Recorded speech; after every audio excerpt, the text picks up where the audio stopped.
ಎಲ್ರಿಗೂ ನಮಸ್ಕಾರ. ಇವತ್ತು ಕರ್ನಾಟಕದ ರಾಜಕೀಯ ಇತಿಹಾಸದಲ್ಲೇ ಮಹತ್ವವಾದಂತಹ ಘಟನೆಗೆ ನಾವು ನೀವು ಎಲ್ಲರೂ ಸಾಕ್ಷಿಯಾಗಿದ್ದೇವೆ. ರಾಜ್ಯದ ಮುಖ್ಯಮಂತ್ರಿಯಾಗಿದ್ದಂತಹ ಮಾನ್ಯ ಸಿದ್ದರಾಮಯ್ಯನವರು ತಮ್ಮ ಸ್ಥಾನಕ್ಕೆ ಕೊಟ್ಟ ಮಾತಿನಂತೆ ರಾಜೀನಾಮೆ ಕೊಡೋದ್ರ ಮುಖಾಂತರ ಅಧಿಕಾರವನ್ನ ಹಸ್ತಾಂತರಿಸಿದ್ದಾರೆ. ಇದು ಕೇವಲ ಅಧಿಕಾರ ಹಸ್ತಾಂತರ ಅಥವಾ ಬದಲಾವಣೆ ಮಾತ್ರ ಅಲ್ಲ, ಇದು ಪ್ರಜಾಪ್ರಭುತ್ವದ ಗೌರವ, ಪಕ್ಷದಲ್ಲಿರ್ತಕ್ಕಂತಹ ಶಿಸ್ತು ಮತ್ತು ರಾಜಕೀಯ ಸಂಸ್ಕೃತಿಯ ಪ್ರತೀಕವನ್ನ ತೋರಿಸುತ್ತೆ. ಆಡಳಿತ ಅಧಿಕಾರ ಮುಖ್ಯ ಅಲ್ಲ, ನಂಬಿಕೆ ಮುಖ್ಯ, ಕೊಟ್ಟು ಮಾತನ್ನ ಉಳಿಸ್ಕೊಳ್ಳೋದು ಮುಖ್ಯ ಅನ್ನುವಂತಹ ಸಂದೇಶವನ್ನ ಇಡೀ ದೇಶಕ್ಕೆ ಸಾರದಂತಹ ಸಿದ್ದರಾಮಯ್ಯನವರು ಪಕ್ಷದಲ್ಲಿರ್ತಕ್ಕಂತಹ ಅನೇಕ ನಾಯಕರುಗಳು ಹೇಗೆ ನಡೆದುಕೊಳ್ಬೇಕು ಎನ್ನುವಂತಹವ್ರಿಗೆ ಆದರ್ಶಮಯವಾಗಿ ನಿಂತಿದ್ದಾರೆ.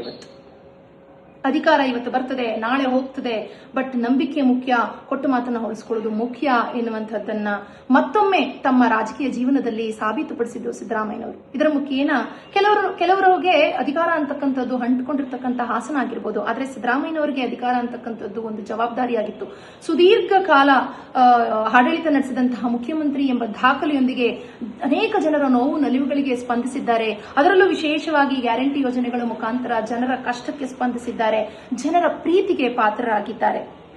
ಅಂದು ಇಂದು ಯಾವತ್ತೂ ಕೂಡ ಒಗ್ಗಟ್ಟೆ ನಮ್ಮ ಪಕ್ಷದ ಶಕ್ತಿ ಎನ್ನುವಂತಹ ಸಂದೇಶವನ್ನ ಸಾರದಂತಹ ಆದರ್ಶ ರಾಮಯ್ಯನಿಗೆ ನನ್ನ ಗೌರವಪೂರ್ವಕ ನಮನಗಳನ್ನ ನಾನು ತಿಳಿಸಲಿಕ್ಕೆ ಬಯಸ್ತೇನೆ. Thank you.